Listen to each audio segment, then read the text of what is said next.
Ketika seorang Menteri PUPR, Basuki Hadimuljono jadi fotografer dalam acara KTT G20. Beredar potongan video gaya Bapak Menteri Pekerjaan Umum dan Perumahan Rakyat Menteri PUPR Basuki Hadimuljono saat menjadi juru foto Tahura Mangrove Bali. Viral di media sosial Rabu tanggal 16 November tahun 2022. Menteri Basuki tampak tampil kasual memakai baju putih dan menenteng sebuah kamera hitam dengan lensa tele. Penampilannya pun dilengkapi dengan topi Kementerian PUPR yang dipakainya secara terbalik. Sebagaimana diketahui, pria asal Boyolali, Jawa Tengah itu memang kerap menjadi fotografer dadakan Presiden di sejumlah kesempatan. Salah satunya saat Presiden Jokowi meresmikan titik nol Ibu Kota Nusantara (IKN) beberapa waktu lalu.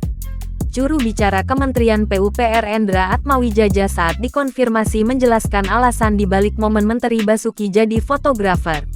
Menurut Endra, semua kegiatan yang melibatkan Menteri Basuki beserta Kementerian PUPR dalam rangkaian G20 sudah dituntaskan semuanya. Karena itu, ketika ada waktu luang, Menteri Basuki segera memanfaatkannya dengan kegiatan lain seperti menjadi fotografer. Aksinya pun mengundang apresiasi dari warganet. Pasalnya, Basuki terlihat berbaur dengan rekan-rekan pewarta foto yang sedang meliput di lokasi.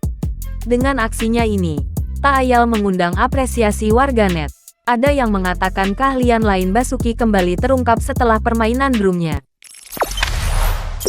Jangan lupa subscribe, share, komen, dan like ya!